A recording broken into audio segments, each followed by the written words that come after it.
Class 9th। आज हम social science की वर्कशीट 75 करेंगे, जो chapter 2 physical features of India geography chapter 2 से रिलेटेड है। इसमें आपके 10 क्वेश्चंस दे रखे हैं।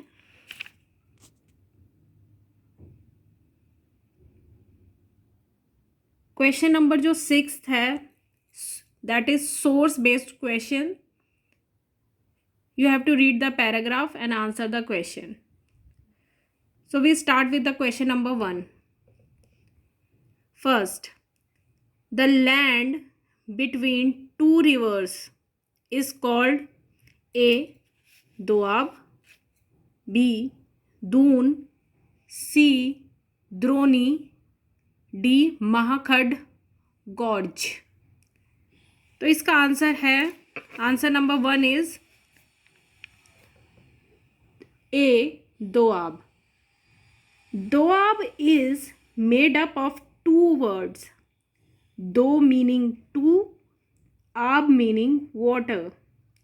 That is land between two rivers. So the answer of question number 1 is Doab. Similarly, Punjab is also made up of two words. Panj means 5, ab meaning water. Now question number 2. The largest inhabited riverine island in the world is located in the river. Inhabited means जहाँ पर लोग रहते हैं. रिवरीन islands, islands means क्या होता है? जो चारों तरफ से पानी से घिरा हो, मीन्स नदी में आइलैंड. तो ऐसा सबसे बड़ा जो रिवरीन आइलैंड है उसका नाम है Majuli in the Brahmaputra river. So answer of question number 2 is Brahmaputra, Assam. Brahmaputra जो असम में है, रहती है. Now question number 3. The part of Himalayas lying between the Satluj and the Kali rivers is known as the Kumaon Himalayas. Is it true or false? This statement is true. Kumaon Himalayas lies between Satluj and Kali river. Now question number 4. West coast strip located south of Goa is A. Coromandel, B. Kannad, C. Konkan, D. Northern Circus. So answer of this question is Kannad. Our western coastal plains जो है, हमारे western coastal planes हैं, उनको हमने 3 part में divide किया है. तो जो 3 पार्ट में हमने डिवाइड किया है उसमें जो नॉर्दर्न पार्ट होता है, मुंबई टू गोवा, उसे कोंकण बोलते हैं. Then to the south of Goa, that is a central stretch, is called Kannada coast. Then the southern stretch is called Malabar coast. So the answer of this question is Kannada. That is the central stretch. Now question number 5. Dash Lake is the largest salt water lake in India. So the answer of this question is Chilika Lake, जो उड़ीसा में है. Chilika lake Orissa में है. It is the largest salt water lake in India. Now question number 6. This is source based question. हम paragraph read कर लेते हैं. Read the given paragraph carefully and answer the following questions. The northern plains has been formed by the interplay of the 3 major river systems, namely Indus, Ganga and the Brahmaputra, along with their tributaries. This plain is formed of alluvial soil. The deposition of alluvial in a vast basin lying at the foothills of the Himalayas over millions of years formed this fertile plain. It spreads over an area of 7 lakh square kilometer. The plain being about 2400 kilometer long and 250 to 320 centimeter broad is a densely populated physiographic division. With a rich soil cover combined with adequate water supply and favorable climate, it is agriculturally a very productive part of India. The rivers coming from the northern mountains are involved in a deposition work. In the lower course, due to gentle slope, the velocity of the river decreases, which results in the formation of riverine islands. The rivers in their lower course split into numerous channels due to deposition of silt. These channels are known as distributaries. So now question number 1. Name the major three major river system of the northern plain. जैसा कि आपने पढ़ा था 3 major river system जो थे वो थे the Indus river system, Ganga and the Brahmaputra. So answer of this question is Indus river system, Ganga river system and the Brahmaputra river system. Now question number 2. Which type of soil mainly formed the northern plains? तो इसका answer है alluvial soil. आपने read किया था paragraph में आया था यहाँ पर alluvial soil. So answer is alluvial soil.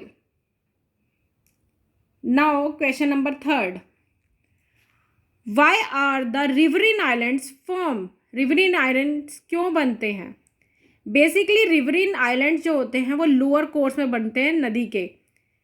नदी के 3 कोर्स होते हैं. एक तो होता है जब वो अपने ओरिजिन पॉइंट से आती है, फिर दूसरा सेंट्रल कोर्स होता है, मिडल कोर्स होता है उसका, और तीसरा उसका lower course.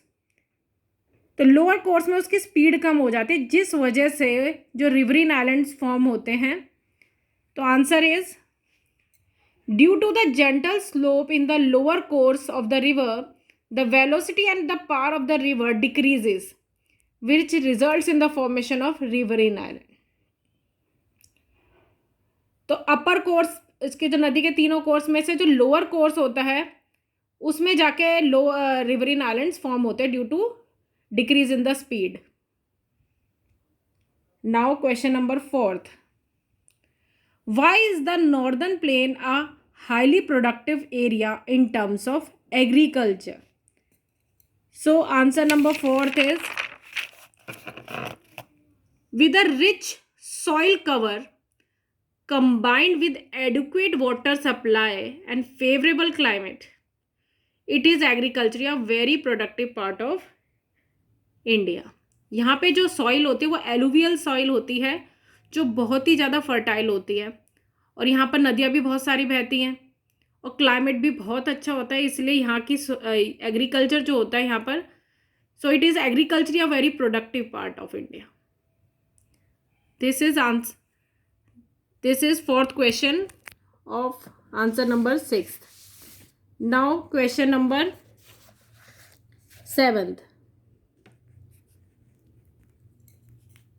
What do you understand by dunes? What do you understand by dunes? Dunes का क्या मतलब होता है? So answer number 7. The longitudinal valley lying between Lesser Himalaya and the Shivaliks are known as dunes. For example, Dehradun, Kotli Dun, Patli Dun. आपको पता है हिमालय जो होती है वो 3 पैरेलल रेंजेस हैं, ग्रेटर हिमालय, लेसर हिमालयस और शिवालिक्स. तो जो लेसर हिमालयस और शिवालिक्स के बीच में जो वैलीज होती हैं उन्हें हम दून्स कहते हैं, जैसे Dehradun, Kotli Dun, Patli Dun. Now question number 8. Explain any 3 differences between Khadar and Bhangar. So answer number 8 is Khadar जो होती है, दोनों ही खादर और भांगर जो है एलुवियल सॉइल है, लेकिन जो खादर है वो न्यू एलुवियल सॉइल है क्योंकि ये फ्लड एरिया में हर साल रिन्यू होती रहती है। And bhangar is the old alluvial soil. Khadar it is more fertile क्योंकि ये फ्लड एरिया में होती है, और it is less fertile. It is found in low land. Khadar जो होती है वो लो लैंड्स पे मिलती हैं, और it is found in the high land away from the river, क्योंकि फ्लड्स जो होते हैं वो नदियों में आते हैं, लो लैंड पे आते हैं, तो खादर वहीं मिलती है लो लैंड्स पे। This is answer number 8। Now question number 9, describe the main features of the peninsular plateau.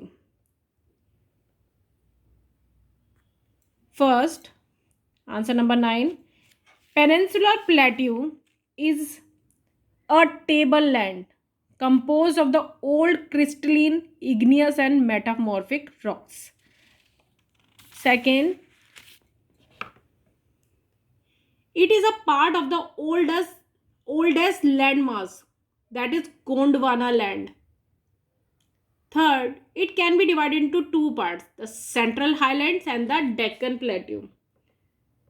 The part of Peninsular Plateau जो नर्मदा वैली के ऊपर, नर्मदा रिवर के ऊपर, जो नर्मदा रिवर के नॉर्थ में जो पार्ट होता है वो होता है सेंट्रल हाईलैंड्स, और जो नर्मदा रिवर के नीचे का पार्ट है to the south of Narmada river, that is Deccan plateau. Now fourth, one of the distinct features of the peninsular plateau is the black soil. Black soil area known as Deccan Trap. This is of volcanic origin, hence the rocks are igneous. यहाँ पर igneous rocks हैं. Fifth, the peninsular plateau is rich in mineral and forest wealth. Now, question number 10. Land of India exhibits great physical variation. Justify this statement with 5 examples. आपको पता है कि India में बहुत सारी वेरिएशंस है. इंडिया में हर तरह की फिजिकल फीचर्स देखने को मिलती हैं. यहाँ पर हिमालयाज भी हैं, यहाँ पे प्लेन्स भी है. सो फर्स्ट नॉर्दर्न इंडिया, हम पहले नॉर्दर्न इंडिया देखते हैं. The Himalayas and the northern plains are the most recent landforms. Northern plains have alluvial deposits, तो यहाँ पे प्लेन्स भी है और हिमालयाज भी हैं. फिर हम सदर्न इंडिया पे जाते हैं. The peninsular plateau consist one of the ancient land mass on the earth surface. It is compose of igneous and metamorphic rocks with gently rising hills and wide valleys. तो यहाँ पे plateaus भी हैं. Third हम जाते हैं western India पे. यहाँ पे डेजर्ट्स भी हैं. The Thar desert covers the state of Gujarat and Rajasthan, where they receive less annual rainfall of 50 centimeters. और अगर हम अपनी ईस्टर्न इंडिया पे जाएं, the plains have several perennial rivers. It receives a good amount of rainfall. Mawsynram in the northeast records highest rainfall in the world. यहाँ पे coastal plains भी हैं. The coastal plains are fertile plains formed from alluvial soil. और यहाँ पे islands भी देखने को मिलते हैं. Apart from the mainland, the Lakshadweep island and the Andaman and Nicobar islands are also the part of India. तो इंडिया में बहुत सारी वेरिएशंस देखने को मिलती है, जितनी किसी और दूसरे देश में नहीं मिलती होगी. इंडिया में हर तरह की फिजिकल फीचर्स देखने को मिलती है. So that's all in our worksheet 75.